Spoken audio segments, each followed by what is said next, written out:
오늘 함께 나눌 말씀은 사무엘하 21장 1절부터 14절까지입니다. 사무엘하 21장 1절부터 14절까지입니다.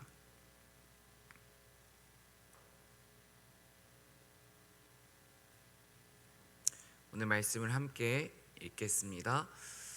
1절입니다. 다윗의 시대에 해를 거듭하여 3년 기근이 있으므로 다윗이 여호와 앞에 간구하매 여호와께서 이르시되 이는 사울과 피를 흘린 그의 집으로 말미암음이니 그가 기브온 사람을 죽였음이니라 하시니라. 기브온 사람은 이스라엘 족속이 아니요 그들은 아모리 사람 중에서 남은 자라. 이스라엘 족속들이 전에 그들에게 맹세하였거늘 사울이 이스라엘과 유다 족속을 위하여 열심히 있으므로 그들을 죽이고자 하였더라. 이에 왕이 기브온 사람을 불러 그들에게 물으니라. 다윗이 그들에게 묻되 내가 너희를 위하여 어떻게 하랴? 내가 어떻게 속죄하여야 너희가 여호와의 기업을 위하여 복을 빌겠느냐 하니 기브온 사람이 그에게 대답하되 사울과 그의 집과 우리 사이의 문제는 은금에 있지 아니하오며 이스라엘 가운데에서 사람을 죽이는 문제도 우리에게 있지 아니하니이다 하니라. 왕이 이르되 너희가 말하는 대로 시행하리라. 그들이 왕께 아뢰되 우리를 학살하였고 또 우리를 멸하여 이스라엘 영토 내에 머물지 못하게 하려고 모해한 사람의 자손 7사람을 우리에게 내주소서. 여호와께서 택하신 사울의 고을 기브아에서 우리가 그들의 여호와 앞에서 목 메어 달겠나이다 하니 왕이 이르되 내가 내주리라 하니라. 그러나 다윗과 사울의 아들 요나단 사이에 서로 여호와를 두고 맹세한 것이 있으므로 왕이 사울의 손자 요나단의 아들 무비보셋은 아끼고 왕이 이에 아야의 딸 리스바에서 난 자 곧 사울의 두 아들 알모니와 무비보셋과 사울의 딸 메라백에서 난 자 곧 무훌랏 사람 바르실레의 아들 아들리엘의 5 아들을 붙잡아 그들을 기브온 사람의 손에 넘기니 기브온 사람이 그들의 산 위에서 여호와 앞에 목매어 달매 그들 7사람이 동시에 죽으니 죽은 때는 곡식 베는 첫날 곧 보리를 베기 시작하는 때더라. 아야의 딸 리스바가 굵은 배를 가져다가 자기를 위하여 바위 위에 펴고 곡식 베기 시작할 때부터 하늘에서 비가 시체에 쏟아지기까지 그 시체의 낮에는 공중의 새가 앉지 못하게 하고 밤에는 들짐승이 범하지 못하게 한지라. 이에 아야의 딸 사울의 첩 리스바가 행한 일이 다윗에게 알려지매 다윗이 가서 사울의 뼈와 그의 아들 요나단의 뼈를 길르앗 야벳의 사람에게서 가져가니 이는 전에 블레셋 사람들이 사울을 길보아에서 죽여 블레셋 사람들이 벳산 거리에 매단 것을 그들이 가만히 가져온 것이라. 다윗이 그곳에서 사울의 뼈와 그의 아들 요나단의 뼈를 가지고 올라오매 사람들이 그 달려 죽은 자들의 뼈를 거두어다가 사울과 그의 아들 요나단의 뼈와 함께 베냐민 땅 셀라에서 그의 아버지 기스의 묘에 장사하되 모두 왕의 명령을 따라 행하니라. 그 후에야 하나님이 그 땅을 위한 기도를 들으시니라. 아멘. 주님의 은총과 평화가 이 새벽 우리 가운데 가득하길 소망합니다. 모든 문제에는 원인이 있습니다. 모든 문제에는 원인이 있고요. 그 문제를 해결하기 위해서는 원인을 정확하게 알아야 합니다. 지난주에 뉴스를 보다가 여전히 한국 청소년 자살률이 1위라는 소식을 들었습니다. 그리고 청소년들의 행복지수가 전 세계에서 꼴찌라고 하는 뉴스를 보았습니다. 그러면서 이러한 문제의 원인은 잘못된 교육, 1등만을 추구하는 한국 교육의 현실 때문이라고 뉴스에서 말하였습니다. 만약에 청소년들의 행복지수를 높이기 위하여서 청소년들을 데리고 에버랜드를 간다고 아이들이 진정 행복해질까요? 아이들에게 맛있는 음식, 좋은 곳을 데려간다고 아이들의 행복지수는 결코 높아지지 않습니다. 아이들의 자살률은 결코 낮아지지 않을 것입니다. 진짜 문제를 제대로 해결하기 위해서는 한국 교육의 현실을 직면하고 우리가 바꿀 수 있는 것들을 조금씩 바꾸어 나아갈 때 1등부터 꼴찌까지 줄을 세우고 1등부터 꼴찌까지 순위를 나누는 것이 아니라 어떻게 하면 아이들에게 진정한 교육을 할 수 있을까? 교육에 몸담고 있는 교사들과 당국자들이 함께 고민할 때에 이러한 문제가 해결될 것입니다. 모든 문제에는 원인이 있습니다. 문제를 해결하기 위해서는 문제의 근원, 핵심을 정확하게 찾아야 합니다. 어제 큐티 말씀을 통해 우리는 세바의 반란을 살펴보았는데요. 세바의 반란, 그 문제가 정확하게 빠르게 해결될 수 있었던 이유는 지혜로운 한 여인이 있었기 때문입니다. 지혜로운 여인은 문제의 원인을 잘 파악했습니다. 세바가 반란을 일으킨 그 문제의 원인을 잘 파악했고, 또 요압과의 대화를 통해서 문제의 핵심을 정확하게 짚었습니다. 자기가 살고 있는 아벨성에 숨어있는 세바의 목숨을 내어주는 것으로 그 문제를 깔끔하게 한 여인은 해결했습니다. 사랑하는 서원교회 성도 여러분, 하나님께서는 언제나 지혜로운 한 사람을 통해서 일하십니다. 지혜로운 한 여인을 통해서 한 백성이, 한 나라가 살았습니다. 그렇다면 이렇게 적용할 수 있습니다. 지혜로운 한 사람을 통해서 그 가정이, 그 공동체가 하나님 앞에 나아갈 수 있고 하나님의 일하심을, 하나님의 구원하심을 경험하는 줄로 믿습니다. 그렇다면 반대로 생각해 볼 수가 있는데요. 한 사람을 통해 하나님이 일하시기도 하지만, 한 사람을 통해 한 백성에 있는 사람들의 목숨이 건져지기도 하지만, 반대로 한 사람을 통해 수많은 사람들의 목숨이 잃을 수도 있습니다. 한 사람을 통해 가정이, 교회가, 공동체가 무너질 수도 있습니다. 오늘 함께 살펴볼 말씀의 내용이 한 사람의 죄 때문에 한 공동체가, 한 나라가 국가적인 위기를 당하는 내용입니다. 오늘 말씀을 함께 살펴보겠습니다. 지금까지 사무엘하 말씀은 1장부터 20장까지는 연대기적 순서에 따라 살펴보았습니다. 연대기적 순서에 따라 살펴보았다는 것은 시간에 따라 살펴보았다는 것입니다. 하지만 지금 21장부터 24장까지는 시간 순서에 따라 기록되지 않았습니다. 꼭 알아야 하는 내용들을 시간 순서에 상관없이 무작위로 기록된 내용이 21장부터 24장까지 말씀입니다.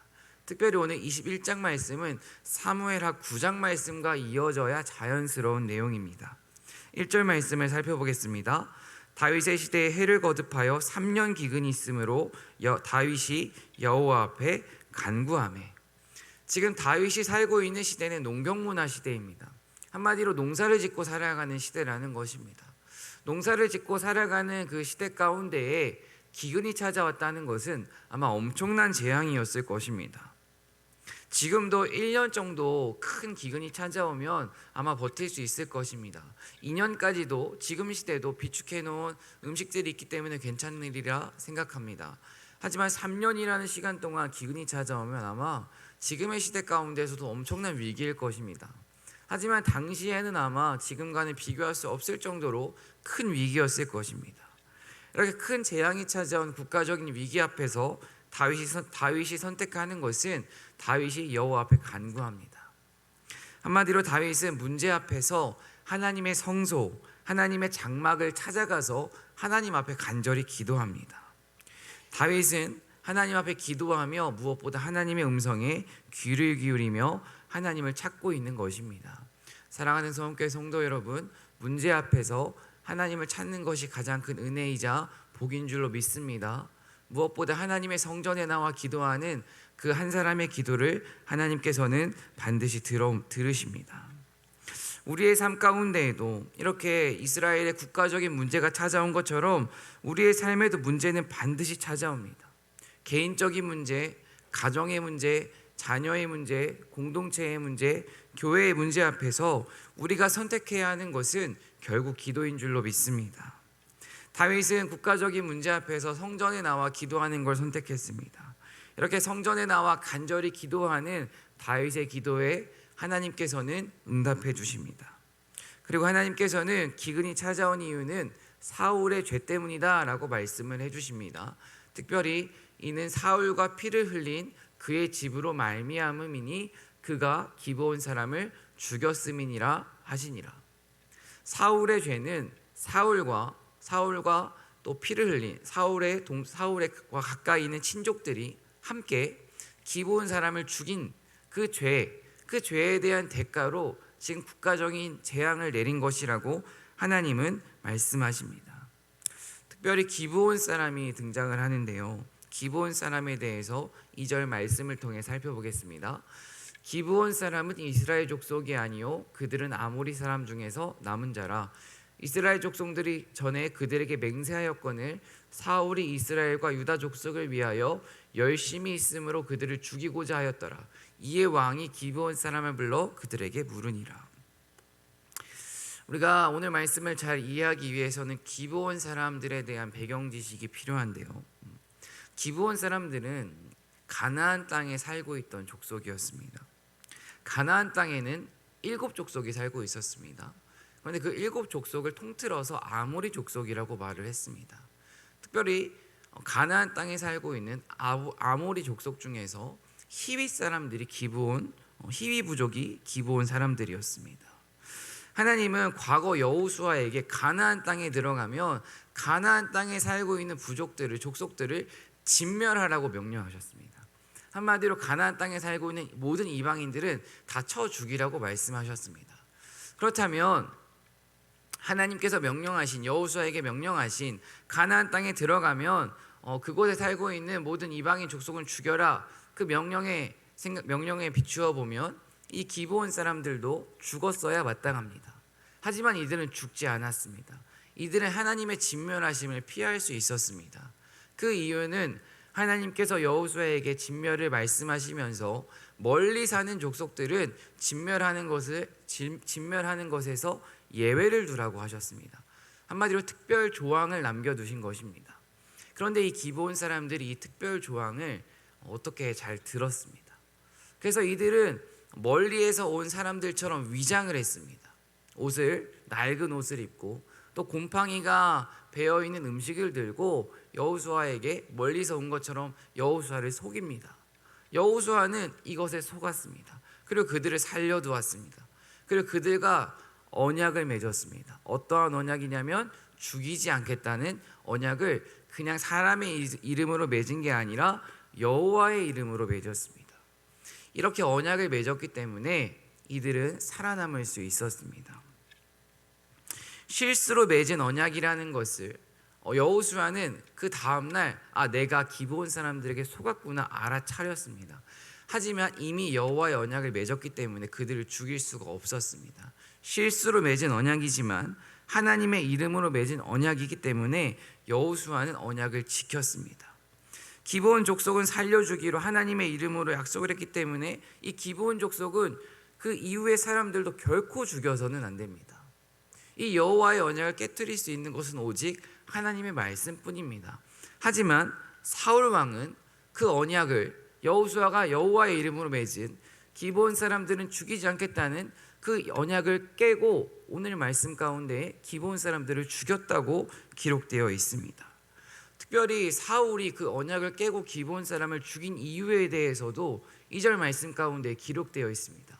2절을 살펴보면 사울이 죽인 이유를 이스라엘과 유다 족속을 위하여 열심히 있었다고 기록하고 있습니다. 사울이 언약을 깨뜨리고 그들을 죽인 이유는 열심 때문입니다. 이스라엘과 유다 족속을 향한 열심이 있었기 때문에 사울 왕은 그들을 죽인 것입니다. 그렇다면 사울 왕의 열심은 대체 어떤 열심이었을까요? 사울 왕은 한 나라의 왕이 되고 자기 나라 가운데 이방 민족이 들어와 있는 것이 마음에 들지 않았습니다. 자신의 마음에 들지 않았습니다. 하나님의 뜻은 묻지 않고 있습니다. 내 마음에 들지 않고 내가 생각하기에 좋지 않고 내 마음에 불편함이 있고 내가 하기 싫다고 지금 하나님의 뜻을 앞세워 이스라엘과 유다 족속의 이름을 앞세워 기브온 족속을 죽인 것입니다. 특별히 언약을 깨트린 것입니다. 사랑하는 성교회 성도 여러분, 언약은 하나님만 깨트릴 수 있는 것이었습니다. 하지만 지금 사울은 잘못된 열심은 있었지만 하나님보다 내 뜻이 더 중요하다는 그 잘못된 열심으로 언약을 깨트렸습니다. 이 사울의 모습을 통해 우리의 삶을 점검해 보길 소망합니다. 우리의 열심은, 우리의 기도는 누구를 위한 것입니까? 우리의 신앙생활은 진정 누구를 위한 것입니까? 나를 위한, 우리 가족만을 위한 열심이라면, 특별히 하나님의 뜻은 묻지 않고 하나님 앞에 심사숙고하지 않고 하나님의 음성에 귀를 기울이지 않고 내 뜻대로, 내 좋을 대로 행하는 열심이라면 우리 또한 언약을 깨뜨리고 기브온 족속을 죽인 그 사울과 다를 것이 없습니다. 무서운 것은 하나님께서는 이 사울의 잘못된 열심을 잊지 않으셨습니다. 기억하셨습니다. 사울에게는 심판을 행하지 않으셨지만 사울에 이어 왕이 된 다윗의 때에 하나님께서는 이 사울의 잘못된 열심에 대한 심판을 재앙을 통해서, 기근이라는 재앙을 통해서 행하고 계십니다. 3절 말씀을 살펴보겠습니다. 다윗이 그들에게 묻되 내가 너희를 위하여 어떻게 하랴? 내가 어떻게 속죄하여야 너희가 여호와의 기업을 위하여 복을 빌겠느냐 하니, 다윗은 이제 이 하나님의 응답을 듣고 이 문제를 해결하기 위해 기브온 사람들을 찾아갑니다. 그리고 기브온 사람들에게 묻습니다. 내가 너희들에게 무엇을 해주어야 하겠느냐? 그리고 내가 너희들에게 어떻게 속죄를 해주어야겠느냐 묻습니다. 특별히 속죄라는 단어가 등장하는데요, 오늘 말씀 가운데서 참 중요한 단어입니다.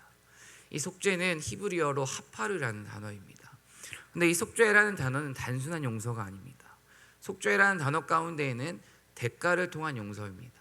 반드시 보상이라는, 우리 한국말로 보상이라는 개념이 담겨있는 용서가 바로 속죄라는 단어입니다. 한 사람이 죄를 지었을 때 그냥 넘어가지 않고 그 죄에 대한 대가를 치르고 상처를 준 사람에게 충분한 보상을 하고 넘어가는 것이 속죄입니다. 그렇다면 우리가 알고 있는 속죄의 대표적인 사건은 무엇일까요? 바로 십자가 사건입니다. 예수님은 인간의 죄 때문에, 우리 때문에 인간이 죽어야 하지만 인간 대신에 십자가에서 피를 흘려 죽으셨습니다. 예수님은 인간의 죄 때문에 죽음이라는 대가를 치르셨습니다. 그 예수님의 죽음이라는 십자가 사건이라는 대가지불로 인간은 용서를 얻었습니다. 지금 오늘 말씀 가운데서 다윗은 자신이 지은 죄는 아니지만 사울이 지었던 그 죄를 자신이 기브온 사람들에게 보상을 통해, 대가를 통해 용서받고자 합니다. 이렇게 다윗이 속죄를 하는 이 모습을 통해 우리가 깊이 깨달아야 하는 것이 있습니다. 특별히 사울은, 기브온 사람들은 약자였습니다. 물론 한 나라에 살고 있었던, 같이 살고 있었지만 이 기브온 사람들은 이방 민족이라는 타이틀 때문에 소외된 사람들이었습니다. 약자였습니다. 그렇기 때문에 사울은 이들 모두를 학살했습니다. 그런데 오늘 말씀 가운데 다윗은 이들을 무시하지 않습니다. 이들을 존중합니다. 그리고 이들에게 충분한 죄에 대한 보상을 하려고 하고 있습니다. 이것을 통해 우리가 깨달아야 하는 것 한 가지는, 인간은 언제나 자기보다 약한 사람에게는 함부로 대하려는 그러한 모습이 있습니다. 또한 자기보다 약한 사람들에게는 상처를 주기도 쉽습니다.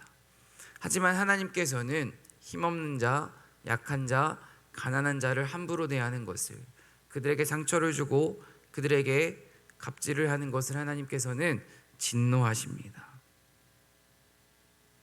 특별히 하나님께서는 사울이 행했던 그 약자에 대한 횡포를 다윗의 시대에 3년의 재앙이라는, 그 국가적인 재앙이라는 큰 재앙으로 심판하고 계십니다. 오늘 말씀을 통해 혹시 나보다 연약한 사람을, 나보다 가난한 사람을 함부로 대하는 모습은 없는지 이 새벽 돌아보시길 소망합니다. 또한 우리 공동체 가운데, 우리 가정과 교회와 내가 속한 직장 가운데에 반드시 해결해야 하는 용서의 문제는 없는지 돌아보시길 소망합니다. 상처와 용서의 문제가 해결되어야 그 공동체는 아름다울 수 있습니다. 4절 말씀입니다. 기브온 사람이 그에게 대답하시되 사울과 그의 집과 우리 사이의 문제는 은금에 있지 아니하오며 이스라엘 가운데에서 사람을 죽이는 문제도 우리에게 있지 아니하니이다 아니라 왕이 이르되 너희가 말하는 대로 시행하리라. 구약시대 가운데 살인에 대해서 속죄하는 방법은 두 가지가 있습니다. 첫 번째는 제물로 보상하는 것입니다. 바로 은과 금으로 보상하는 것이고요. 두 번째는 피는 피로, 죽음은 죽음으로 한 사람의 목숨을 통해 보상하는 두 가지가 있었습니다. 5절과 6절도 이어서 살펴보겠습니다. 그들이 왕께 아뢰되 우리를 학살하였고 또 우리를 멸하여 이스라엘 영토 내에 머물지 못하게 하려고 모해한 사람의 자손 7사람을 우리에게 내주소서. 여호와께서 택하신 사울의 고을 기브아에서 우리가 그들을 여호와 앞에서 목매어 달겠나이다 하니 왕이 이르되 내가 내주리라 하니라. 기브온 사람들은 은과 금을 택하지 아니하고 사울의 자손 7명의 목숨을 내어주는 것을 택했습니다. 특별히 성경에서 숫자 7은 완전수를 의미하는데요, 오늘 말씀을 통해 우리가 알 수 있는 것은 모두를 다 죽일 수는 없지만 사울의 가문, 이미 사울은 죽었지만 이 죄에 대한 대가로 사울의 가문 모두를 죽일 수는 없지만 대표적으로 대표성을 띤 7사람을 죽임으로 말미암아 이 문제를 다 용서하겠다는 것을 의미합니다. 이 문제를 온전히 해결하기 위해서는 사실 7명의 죽음으로 해결되는 문제가 아닙니다. 수많은 사람들이 죽었어야 했습니다. 하지만 기브온 사람들은 7명을 통해서 이 문제를 용서하겠다고 말합니다. 이것을 통해서 우리가 깊이 깨달아야 하는 것이 또 한 가지 있습니다. 바로 십자가의 은혜입니다. 하나님은 죄 때문에 죽어 마땅한 우리를 죽이지 않으셨습니다. 하나님께서는 지금 오늘 이 시간까지 하나님은 십자가의 은혜로 우리를 인도하신 줄로 믿습니다. 만약에 죄에 대한 대가를 하나님께서 온전히 다 심판하셨다면 우리는 결코 살아남을 수가 없었습니다. 하지만 하나님께서는 대표성을 띠신 인간의 모습을 입고 이 땅에 오신 예수님의 십자가의 죽음으로 말미암아 우리 모두의 죄값을 치르셨습니다. 내가 죽어야 했지만 내가 죽지 않았습니다. 내가 하나님 앞에 심판받아야 했지만 내가 심판받지 않았습니다. 바로 예수님이 나를 대신해서 죽으셨고 심판을 받으셨습니다. 이것이 십자가의 은혜이자 감사입니다. 이 새벽 십자가의 은혜를 깊이 묵상하는 저와 여러분 되길 간절히 소망합니다. 7절부터 9절입니다. 그러나 다윗과 사울의 아들 요나단 사이에 서로 여호와를 두고 맹세한 것이 있으므로 왕이 사울의 손자 요나단의 아들 무비보셋은 아끼고 왕이 이에 아야의 딸 리스바에게서 난 자 곧 사울의 두 아들 알모니와 무비보셋과 사울의 딸 메랍에게서 난 자 곧 무홀랏 사람 바르실레의 아들 아드리엘의 5 아들을 붙잡아 그들을 기브온 사람의 손에 넘기니 기브온 사람이 그들을 산 위에서 여호와 앞에 목매어 달매 그들 7사람이 동시에 죽으니 죽은 때는 곡식 베는 첫날 곧 보리를 베기 시작하는 때더라. 7절 말씀을 보면 사울의 아들 요나단 사이에 서로 여호와를 두고 맹세한 것이 있다고 기록되어 있습니다. 다윗과 요나단은 서로 맹세를 한 것이 있습니다. 바로 요나단의 가족들을 지켜주기로 맹세를 했었습니다. 그렇기 때문에 사울의 손자 무비보셋은 다윗과 요나단이 맺은 그 언약 때문에 지금 죽음을 피한 것입니다. 그리고 또 이제 다윗과 기브온 사람들이 서로 이야기를 한 것처럼 7사람을 뽑습니다. 그리고 그 7사람이 대표적으로 지금 죽임을 당한 말씀이 7절부터 9절까지의 내용입니다. 그리고 10절과 11절 말씀을 보면 한 여인이 등장합니다. 바로 리스바라는 여인입니다. 리스바의 아들들도 이 대표 7명에 포함되어서 죽임을 당했습니다. 부모 입장에서, 특별히 어미 입장에서 마음이 참 아팠을 것입니다. 10절과 11절 말씀을 보면 리스바는 바위 위에 굵은 배를 가져다가 바위 위에 펴고 그리고 곡식 빼기 시작할 때부터 하늘에서 비가 쏟아질 때까지 낮에는 공중의 새가 아들들의 시체에 앉지 못하게 하고 또 밤에는 들짐승이 범하지 못하게 아들들의 시체 옆에서 지금 함께 있습니다. 이 당시에는 시체에 짐승의 손길이 닿는 것은 부정한 것으로 여겼습니다. 한마디로 지금 기브온 사람들이 대표적으로 7명을 뽑은 그 중에 아들들이 속하였고 이 아들들은 나무에 목매달아 죽임을 당했습니다. 이렇게 비참한 죽임을 당하고 제대로 매장되지도 못한 상황입니다. 이러한 상황 가운데에서 어미 리스바는 지금 본인이 할 수 있는 모든 것을 다해 아들들의 곁을 지키고 있습니다. 그런데 성경 말씀을 쭉 살펴보니까 주석을 찾아보니까 이 말씀이 기록되었을 때 특별히 어미가 자식들의 시체 옆에서 함께했던 시간이 6개월 정도라고 합니다. 하루 이틀이 아니라 6개월 동안 썩어가는 시체 옆에서 아들들과 함께하는 것입니다. 이것이 바로 어머니의 사랑입니다. 이렇게 지극정성으로 죽은 아들들과 함께하고 있다는 이 소식을 다윗이 들었습니다. 이 소식을 듣자 다윗이 12절부터 14절 말씀인데요, 함께 읽어보겠습니다. 다윗이 가서 사울의 뼈와 그의 아들 요나단의 뼈를 길르앗 야베스 사람에게서 가져가니 이는 전에 블레셋 사람들이 사울을 길보아에서 죽여 블레셋 사람들이 벳산 거리에 매단 것을 그들이 가만히 가져온 것이라. 다윗이 그곳에서 사울의 뼈와 그의 아들 요나단의 뼈를 가지고 올라오매 사람들이 그 달려 죽은 자들의 뼈를 거두어다가 사울과 그의 아들 요나단의 뼈와 함께 베냐민 땅 셀라에서 그의 아버지 기스의 묘에 장사하되 모두 왕의 명령을 따라 행하니라. 그 후에야 하나님이 그 땅을 위한 기도를 들으시니라. 다윗이 리스바의 이야기를 듣고 사울과 요나단과 또 사울의 죄를 대신해 죽은 그 7명의 시신을 수습합니다. 그리고 기스의 묘에 묻어줍니다. 이렇게 다윗이 시신들을 잘 수습하고 기스의 묘에 묻어주자 그 후에 하나님께서 그 기도를 들으셨다고 오늘 말씀을 마무리하고 있습니다. 오늘 큐티 말씀의 제목을 살펴보면 기근의 원인은 무엇인가요? 사울의 죄 때문입니다. 그렇다면 이 기근의 원인과 기근의 해결은 지금 어떻게 이루어지고 있습니까? 그 후에 이루어지고 있습니다. 그 후라는 것은 사울의 죄를 다시 다윗이 대신해서 해결하고 또 다윗이 자비를 베풀어서 시신까지 수습해주는 그 후에 지금 하나님의 응답이 이루어지고 있는 것입니다. 오늘 말씀을 마무리하며 특별히 오늘 본문을 통해 우리가 중요하게 깨달아야 하는 영적인 원리가 있습니다. 하나님은 다윗의 기도에 그냥 응답하지 않으셨습니다.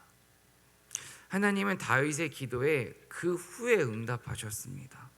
사울이 지었던 죄의 문제를 해결하고 또 사울과 요나단과 사울의 죄를 대신해 죽은 사람들의 시신을 안치한 후에, 한마디로 다윗이 자비를 베풀어서 은혜를 베푼 후에 하나님께서는 응답하셨습니다. 우리의 기도에 응답이 없다면, 오늘 말씀을 통해 적용해 볼 수 있는 것은요, 우리의 기도에 응답이 없다면 나와 하나님 사이를 가로막고 있는 영적으로 걸림돌이 무엇인지를 오늘 새벽 하나님 앞에 여쭤보셔야 합니다. 다윗과 하나님 사이를 가로막고 있던 큰 영적인 걸림돌은 사울의 죄였습니다. 하나님의 언약을 깨뜨리고 기브온 사람들을 죽인 그 죄가 다윗과 하나님 사이를 가로막고 있던 영적인 걸림돌이었습니다. 그렇다면 오늘 새벽 우리 하나님 앞에 이렇게 여쭤볼 수 있습니다. 하나님, 저와 하나님 사이를 가로막고 있는 영적인 걸림돌은 무엇입니까? 불순종일 수 있습니다. 내 뜻대로 행한 것일 수 있습니다. 내 뜻대로 선택하고 내 뜻대로 결정하고 하나님 앞에 물은 것일 수도 있습니다. 수많은 것들이 있을 수 있습니다. 다윗은 이 영적인 걸림돌이 해결되자 하나님 앞에 기도 응답을 받았습니다. 마찬가지입니다. 우리 삶 가운데, 우리 가정 가운데, 우리 교회 가운데에 그 우리를 가로막고 있는 것이 무엇인지를 정확하게 알고 그걸 하나님 앞에 놓고 해결함을 받아야 기도 응답이 넘치는 삶, 하나님 보시기에 아름다운 삶을 살아가는 줄로 믿습니다. 이 새벽 나와 하나님 사이를 가로막고 있는 걸림돌이 무엇인지를 묻고 하나님 앞에 깨닫고 하나님 앞에 온전히 회개하는 저와 여러분 되길 간절히 소망합니다. 기도하겠습니다. 사랑과 은혜 하나님 감사합니다. 이 땅이 다윗의 시대 가운데에 기근이 일어난 것처럼 목마른 시대를 살아가고 있습니다.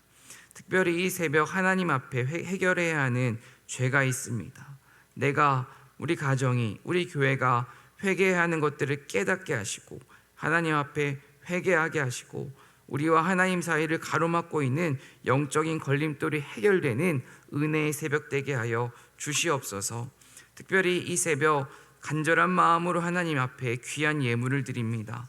하나님께서 이 기도 제목을 이미 들으신 줄로 믿습니다.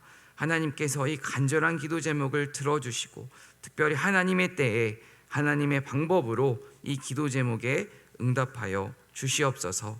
하나님께서 오늘 하루 허락하셨습니다. 우리의 말과 생각과 행동을 주관하여 주시고 우리의 말과 생각과 행동을 통해 하나님의 사랑을 우리가 만나는 사람과 이 세상 가운데에 전하는 오늘 하루 되게 하여 주시옵소서.